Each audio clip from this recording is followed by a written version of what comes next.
Night, a Melanin Mystery spinoff. Now, if you're new around here, let me tell you what One Bad Night is all about. First, I'm your favorite cousin, Tiffany, or you can call me Detective Lightskin. And these are the cases where one decision, one argument, one bad night changes the course of multiple lives forever. We ain't doing no deep psychological breakdowns. We ain't got no 5 different rabbit holes on this one. Just me taking you step by step through the night that everything went to hell. Now, on these episodes, we don't do a lot of announcements because, baby, we got a story to get into. But I will ask one little favor. If you are enjoying this show, please make sure you're following Melanin Mysteries Podcast on all social media platforms. And wherever you're listening right now, leave your girl a 5-star review because it really does help other people find the show. Don't be stingy. Share me with your nosy coworker that's always got something to say in the break room. Share me with your cousin that swears they could solve every crime before the detectives. Shoot, share me with your Starbucks barista while you're waiting on your iced caramel, whatever y'all be ordering. Just share me with somebody because I would truly appreciate it. Now, let's go ahead and get into this week's case. Now, y'all already know one thing about Detective Lightskin. I love going back in history. You know, everybody loves to cover the latest cases, but sometimes you got to dust off the old files because history has a funny way of reminding us that people really haven't changed all that much. So today, we're hopping in a time machine and we're heading all the way back to 1974. And when I tell y'all, child, this case, it has got some layers to it. It's almost kind of like getting two cases wrapped up in one because depending on whose story you're following, the villain and the victim can look very different until all the pieces finally come together. Now, it actually starts with a respected Black businessman, a Howard University graduate. Yes, the Howard University, a decorated Vietnam veteran, a man who had climbed the corporate ladder, walked away from a successful career, and dreamed of building a business that would create opportunities within the Black community. Sounds like somebody you root for, right? Well, just a few months later, that same man would find himself at the center of a planned bank robbery. A young police officer would be fighting for her life, and one split second decision would leave a city mourning, family shattered, in a case that people are still talking about more than 50 years later. So, cousins, go ahead and grab your snacks, check your locks, and let Detective Lightskin tell you what happened.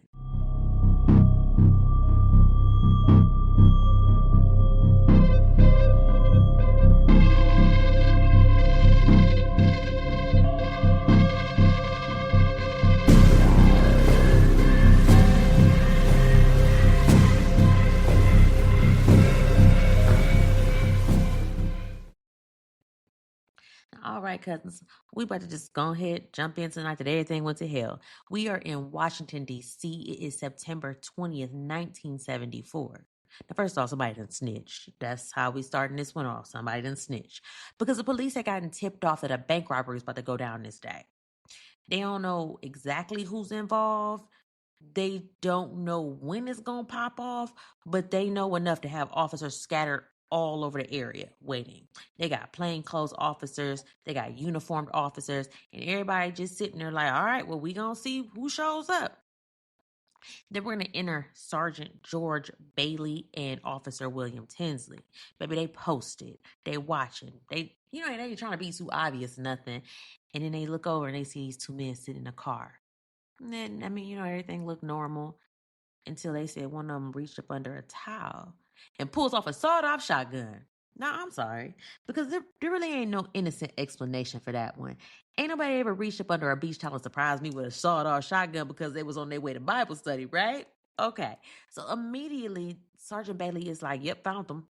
So he hops out, he heads over to the car. Now, I do want to be fair here because Bailey was in plain clothes. He wasn't wearing no uniform. So whether these men knew they were looking at an undercover officer or whether they thought this was just some random dude walking up on them, nobody knows. But baby, it really don't even matter. Because next thing Bailey knows, this man done pointed a whole shotgun directly at his face. Absolutely the hell not. So Bailey, he grabs for the barrel trying to shove it away from his face. Boom, shotgun go off. Now, Jesus was definitely in the neighborhood that morning because somehow, some way, ain't nobody get hit. Blessed Black Jesus. All right. Bailey ducked, shotgun blast, and then complete chaos just breaks loose. Now, the man that was holding that shotgun, his name is John Curtis Dortch. Remember that name, because he's about to change a whole lot of lives. And the second that gun goes off, baby, Dorch goes off too. He's gone. And when I tell you this man took off, Usain Bolt would have had to stretch first. Reports later said that the blast threw gunpowder into his eye, but apparently Adrenaline was like, we'll circle back to that later, because ain't nobody stopping to rinse their eye out when prison is potentially one block behind him, right? He drops a shotgun and he starts hauling ass down the streets. Now remember, I said there were 2 men in that car. Well, y'all, the second man, he wasn't about to stand there and explain shit either. Now, his name was John William Bryant. And wouldn't you know, he takes off running too.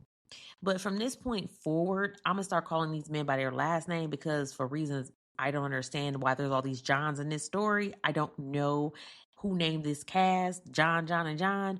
But yeah, so John Bryant, he's still armed. He's still dangerous. And now you got 2 suspects running loose through Washington, D.C., right? Now, meanwhile, we're going to enter Officer Gail Cobb. She's out patrolling her beat.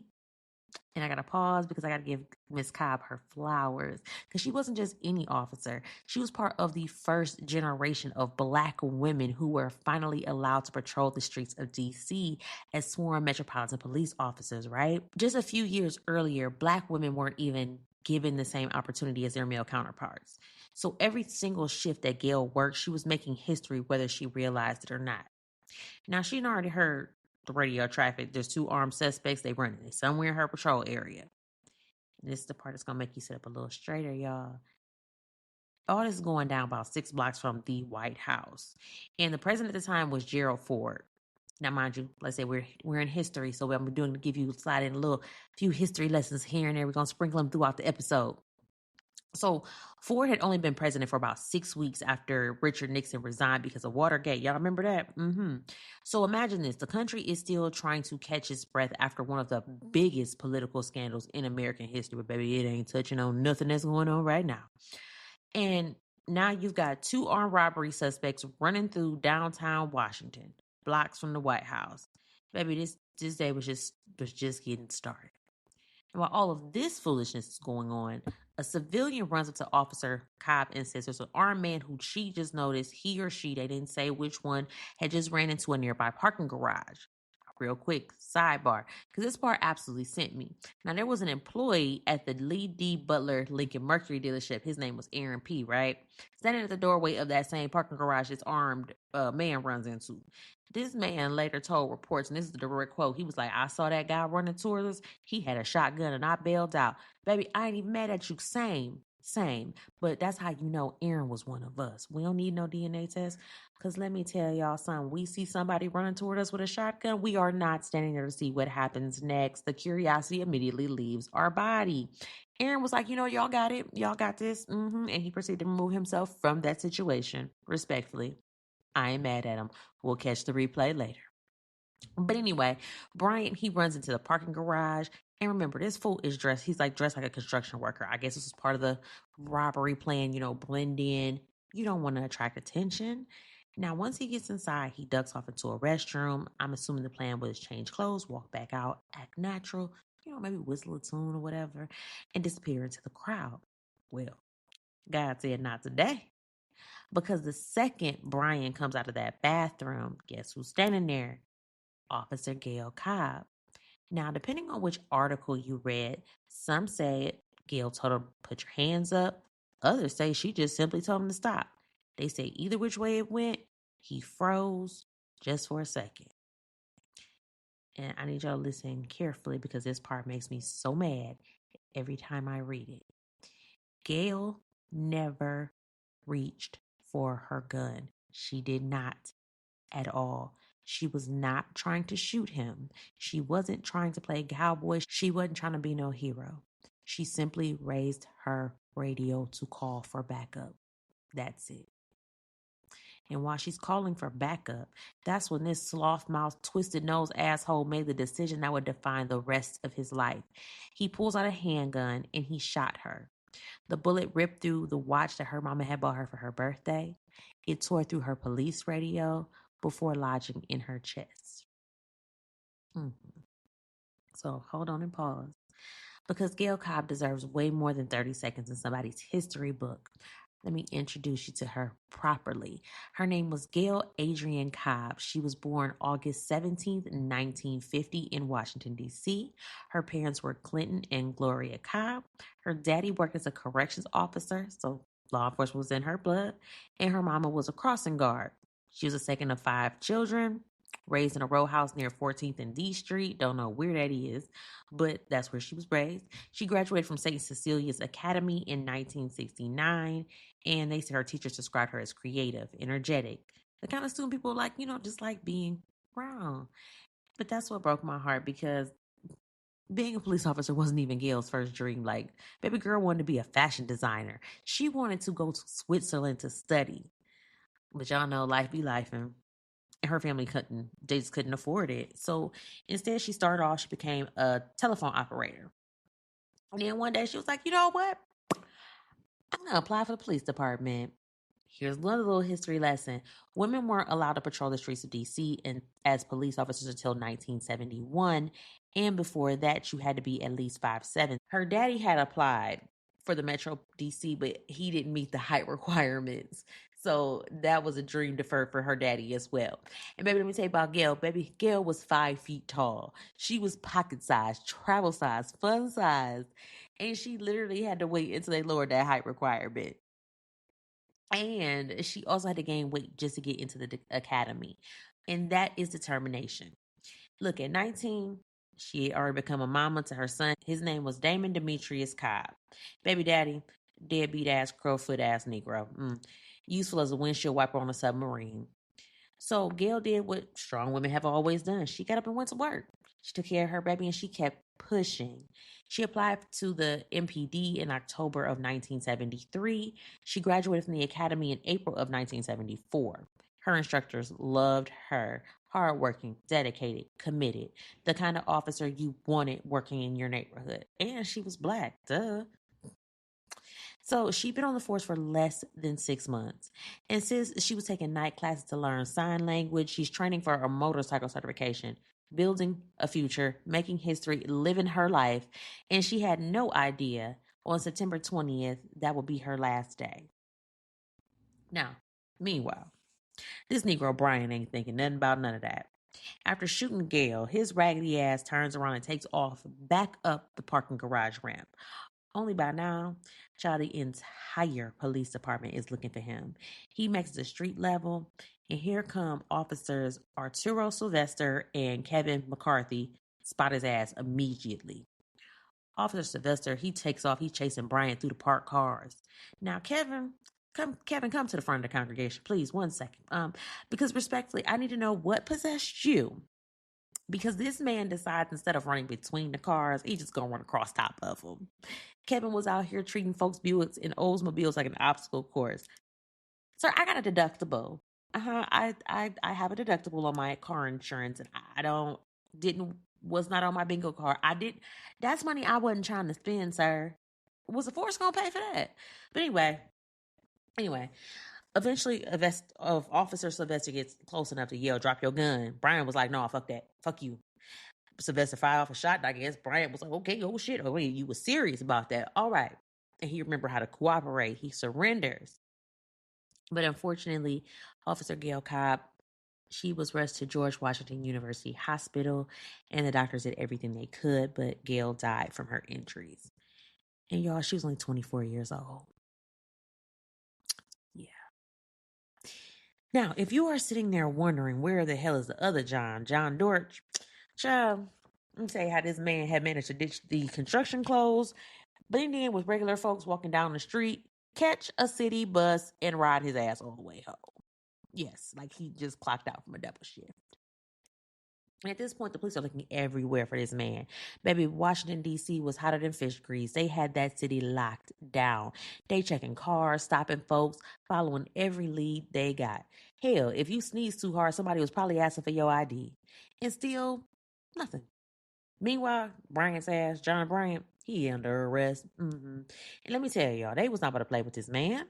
Murder, capital murder, conspiracy, armed robbery, attempted armed robbery. Baby, them charges was stacking up like Alibaba boxes on my porch. Sir was collecting felonies like Pokemon cards. Now, I couldn't find anything about whether he got bail or not, but we already know that nigga ain't get no bail. You just shot and killed a police officer. I'm just gonna go out on a limb and say, ain't nobody in that courthouse is in a forgiving mood. Now, as for the interrogation, couldn't find no information on that either, but I could speculate on what happened. I can tell y'all what I think. I think he got his ass whooped. I think they tore his ass up. I think they turned him every which way but loose in that bitch. But I don't know that for sure. That's just what I thought in my mind happened. Because when one officer gets killed, baby, the Blue family closes ranks real quick and they wanted answers. And let's just say, I don't be thinking it's beneath them to whoop your ass to get them. Even if they don't get the answer, I think it's going to whoop your ass. So, I'm going to just say, if it was me sitting in that, interrogation room, maybe I would have been answering questions they didn't even ask. Like, what time is it? It is 3:42 p.m. and my name is Tiffany. Now, that's how I would be doing things. But I don't know how it went down.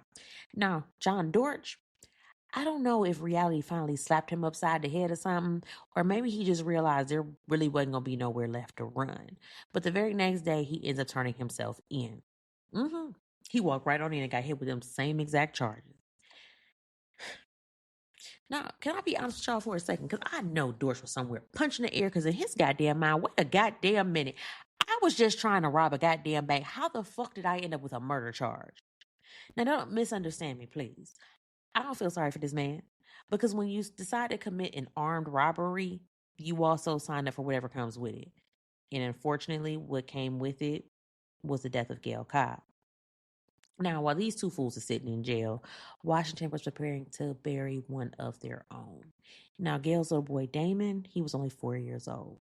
They said he didn't even understand the full extent of what happened to his mommy because how could he? He's 4. At 4, your biggest concern is cartoons and snacks. A 4-year-old now, they iPad maybe. And wondering why everybody around you won't stop crying. So they said that he didn't attend the funeral. And Gail was laid to rest on September 24th, 1974. Now, can I just say that the police department must have had somebody making phone calls immediately because they buried that lady in 4 days. You know we don't do that. You know we need 7 to 14 business days. Like, the death certificate ain't even came out yet. But I guess the department was like, look, absolutely not. We taking our girl home. And they didn't bury Gail in her police uniform. They actually wanted to send their girl out looking beautiful. They said she wore a Kelly green suit. Her best friend styled her hair, did her makeup, and then added a pair of gold hoop earrings. And I ain't gonna lie, that detail really got me because that's love. That's somebody making sure their friend looked exactly the way she wants to. And yeah. So the funeral was huge.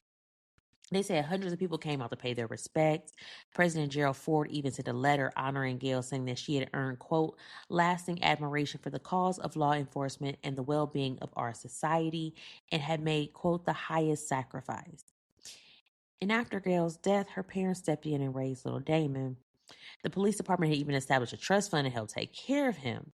But we're going to put a sticky note in that and come back to it because we're going to talk about Damon before this episode is over. But I do need to back things all the way up because before we can talk about this bank robbery, because we got to talk about this bank robbery because this is where the story goes completely off the rails. See, John Curtis George, the same man that was running through DC and caught a city bus home like he just clocked out from a double shift, this man was not a lifelong criminal. Matter of fact, his resume was looking better than half the folks on LinkedIn today. So let me tell y'all, if I had met this man in 1973, I'd probably be asking him for career advice. Now, John Dorsch was born July 19th, 1945. He graduated from the Howard University in 1968 with a bachelor's degree in history, along with double minors in government and business. Okay, sir, talk your talk. Now, sir over here collecting degrees like they was buy one, get one free. Then he volunteered to serve in the U.S. Army. Not drafted, I said he volunteered. He deploys to Vietnam as an infantry officer. He was injured.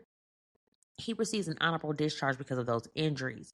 Now I know somebody probably sitting here thinking like, so this is where the drugs come in, right? No, actually no.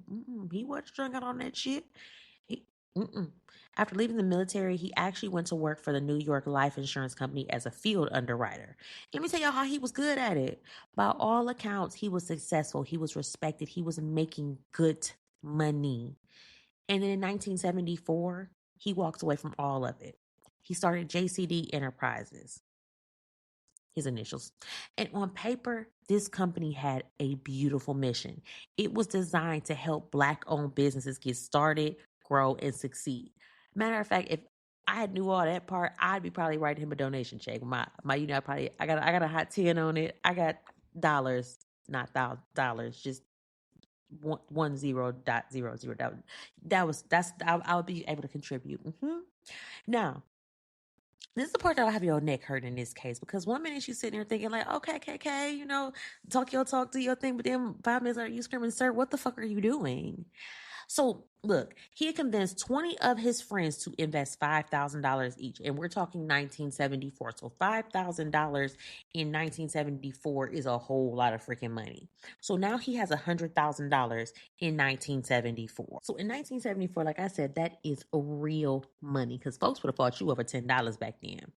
But almost immediately, JCD Enterprises, they are bleeding cash. The company expanded too fast. He done burnt through his startup capital. He was paying employees commissions before they were even fully trained. Now, how this man got all these degrees, he then had all this experience, and then he gets his own and he flops on it. Crazy. Now, the sales weren't coming in like he projected, and every bank he went to looking for financing looked at his application, stamped it, folded it, and slid it right back across the table like, no, thank you. And we got to be a little bit, historically speaking, we know that banks tend not to finance Black people. It's just a fact. It is. There have been lawsuits. There have been class action suits. It's just a fact. It is what it is. It's still going on. So argue with your mama, not me. Now, right here, most people maybe would have downsized, maybe filed bankruptcy, closed the doors, maybe, took a step back, looked, pivoted. No, not John, baby. Desperation climbed in the driver's seat.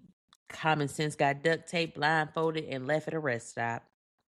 So he came up with what might be one of the dumbest backup plans I have ever heard. He decided, we're going to rob Columbia Federal Savings and Loan. Yep, that's what we're going to do. With 7 other people. Sir, 7? Do you know how hard it is to get 8 grown folks to agree on where to eat? 8 people can't even keep the destination of a surprise party a secret. And you thought you was going to organize a bank robbery. Absolutely not. See, the plans was doomed before they even bought the shotgun. I keep telling y'all, the Yin Yang twins told us, can't nobody tell on you if you was by yourself. Stop involving all these people in your crimes. But anyway, too late. Can't cry for spilling it now. But anyway, somebody had already opened their damn mouth before the robbery even started, see? Now let me introduce y'all to what I am affectionately calling the Scooby-Doo Villains Association. Because baby, in this scenario, everybody had a job. And somehow they still couldn't pull this shit off. So let's meet the cast of Confusion.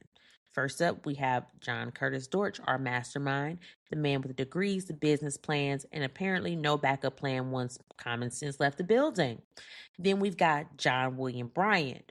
Y'all already know him. That's the one who got trigger happy and murdered Officer Gail Cobb. Then there was John W. Jones. I told you there was a lot of Johns in this case. Now, John W. Jones' role wasn't nearly as flashy as the others. Court records just identify him as one of the co-conspirators involved in planning the robbery, but he wasn't one of the 2 men who ran from the car that morning. Like I said, can we pause? Because why the hell is everybody in this case named John? Why are there 3 damn Johns on one bank robbery? Maybe the police probably didn't even know who they was arresting. Like, which John? That John? No, the other John. Shit, hell. Maybe that's why the robbery failed. Too many goddamn Johns in this case. Next up, anyway, we have a Nathaniel Fitzhugh. His job, he was supposed to be the getaway driver. Keyword, supposed to be. Because Nathaniel later became the government's star witness. So just snitching. So you're supposed to drive, not testify. Then we got Lee Singleton. Now, Lee, he had himself a shotgun. And I'm guessing he was supposed to be part of the muscle because, every heist apparently needs one person whose entire job description is just, stand over there look intimidating. Then there was Ella Brown. She ended up being charged as an accessory after the fact. Couldn't find out what exactly her role was. But baby, let me tell y'all, we got a Miss Mary. Her name was Miss Mary Dickey. Let me introduce y'all to Miss Mary for a second. Because Mary wasn't outside. She wasn't driving. She wasn't carrying a shotgun or nothing like that. No, Mary worked inside the bank. Because, with every good robbery movie, you got to have somebody on the inside. And Mary was that person. Now, according to the evidence, Mary gave George information about how the bank operated. She was telling him where the alarms were, how much cash the bank usually had on hand, how the alarm system worked. Matter of fact, she even explained that removing the last $10 bill from a teller drawer would automatically trigger an alarm. Baby, she was giving this man the employee handbook. She also provided him with an interior map of the bank. That later investigators were able to recover. And wouldn't you know, it had both Mary's fingerprints and Dorsh's fingerprints on it. Now, how exactly all these folks got connected, I honestly couldn't tell you. The records really weren't crystal clear on that part. But somehow these 8 people found each other, looked around the room, and collectively said, you know what? That sounds like a good idea. No, it didn't. It really didn't. But here's where it gets interesting because the records say the day before the robbery, somebody got cold feet, somebody backed out, and somebody snitched to the police. Now, whether that person was Nathaniel or whether Nathaniel simply decided to turn state's evidence after everybody got arrested, we don't really know. But what is clear is somebody opened their goddamn mouth. And that's exactly why Sergeant Bailey and Officer Tinsley were already sitting there waiting. Now, remember what I told you, the robbery was cooked before they even got the car. Now, eventually, Dorsh's trial started, but somewhere along the way, he must have looked around that courtroom and saw the writing on the wall, did a little math, and was like, you know what, let me stop playing with these people. And he ended up taking a plea deal. He ended up pleading guilty to second-degree murder, attempted armed robbery, and conspiracy. And I know y'all sitting here listening like, but wait, how did he catch a murder charge? Because he wasn't even the one who pulled the trigger. He wasn't even in the same location. Excellent question. Because that's exactly what I'd be wondering too. Here's why. When somebody is killed during the commission of certain felonies, everybody involved in that felony can be held criminally responsible. It's called the felony murder rule. So even though Bryant fired the shot, the law looked at everybody involved and basically said, congratulations, y'all all going down together. So Dorsch was actually sentenced to 10 to 30 years in prison. And as for Bryant, baby, he rolled the dice and took his chances with a jury. I don't know why he did that because the jury was not impressed. He was convicted of second-degree murder, conspiracy to commit armed robbery, and attempted armed robbery. Baby, the judge, they just went ahead, threw the book at his ass and sentenced him to 15 years to life in 1975. To circle back to Bryant for just a second, his story didn't end with the sentence. He was actually paroled in 92. Now, I know, I had the same face, like, who let you out? But apparently freedom and common sense weren't on speaking terms. But he got out in 92, but by November 93, he was arrested again, this time for possessing crack, 3 bags of weed, and he also tested positive for weed. Now, maybe, I don't know, maybe he was mad he had missed the big crack epidemic of the 80s and wanted to see what all the hype was about. I don't know. I'm just saying the decisions were questionable. Now, the Mary Jane charge eventually got tossed out because of the court ruled officers didn't have probable cause to believe that Bryant was committing a crime when they searched him. Oh, but that crack charge, they stuck that one. So by 97, the DC parole board had revoked his parole because of that crack possession. But this is what surprised me. They didn't send him back to prison. Instead, they just ordered him into an outpatient alcoholism treatment program. But let me tell y'all about the negacity of this claw neck troll. So when he got arrested in 93, why this fool looked at the officer and was like, do y'all know who I am? And they was like, sir, should we? You the next crackhead? Are we supposed to know who you are? I mean, you ain't Michael Jackson. You ain't Muhammad Ali. You ain't Prince. Like, they was like, no. And this fool was like, I killed the first DC female officer in the line of duty. Was it supposed to be a flex? You thought that was something to brag about? That pissed me smooth the fuck off.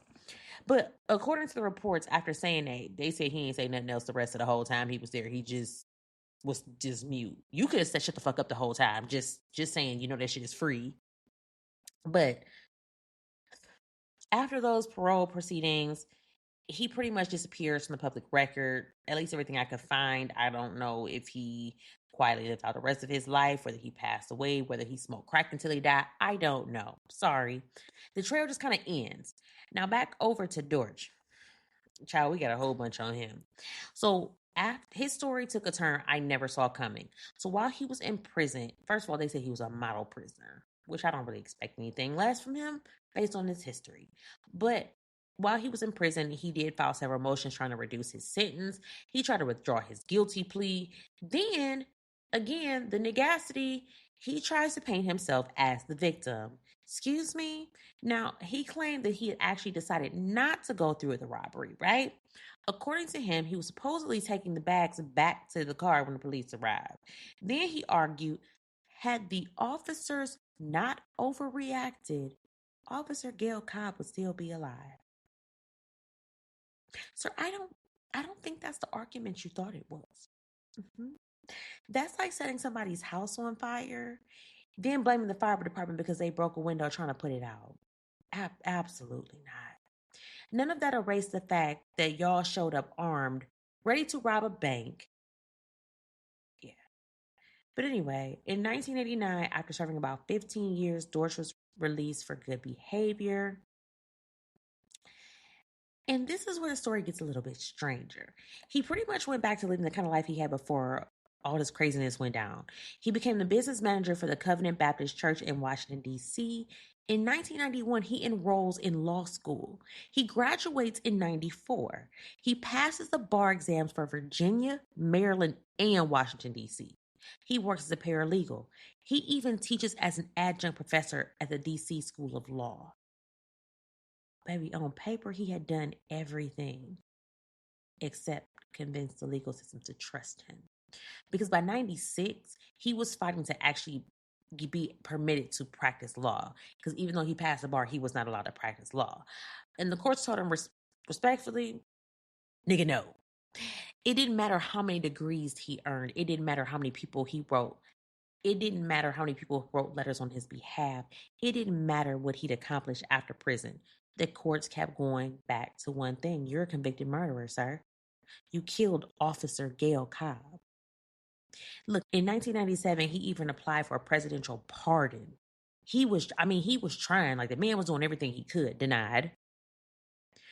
The courts also noticed something that really stood out to me, and I think this had a effect on their decision. I don't think, maybe probably not a big one, but I think that it did influence them a little bit.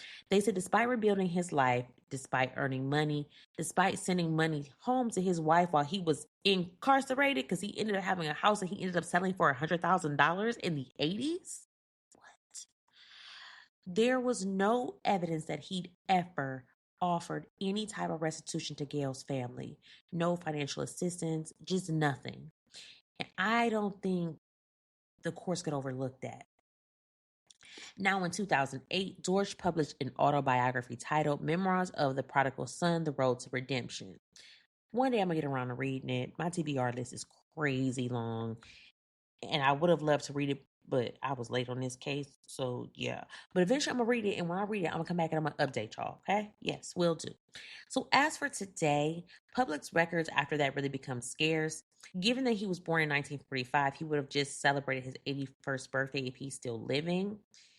And as for the rest of the Scooby-Doo Villains Association, for the most part, they just disappear into history. Nathaniel Fitzhugh is remembered because he testified. Mary Dickens because she was an insider. The others, they pretty much fade from the public record. But before we go, remember I told y'all to put a pin in Little Damon? Baby, go ahead and keep that pen handy because Gail Cobb's son, oh y'all, he got a story of his own. One that is honestly worthy of an entire episode. Trust me, it's coming. We'll get there. But as for today, I'ma just leave it because I want to give y'all the whole story. The whole story. So I just want to thank y'all so much for hanging out with y'all favorite cousin, Detective Lightskinn. I hope y'all enjoyed this week's episode because it was a mess, and I know I say that all the time, but shit, it was a mess. Shit, I don't know how I get finding these cases because they are all messy as hell. Goodness gracious. Folks just be cutting up. I'm just here to report the news and keep y'all informed. So, if you enjoyed today's episode, please don't forget to leave your girl a 5-star review. Follow Melanin Mysteries wherever you're listening and tell a cousin, a coworker, or that Starbucks barista to come on over and join the family. So, until next time, I want y'all to stay safe, mind your business, and remember, one bad night can change everything. And I'll catch y'all on the next episode of Melanin Mysteries.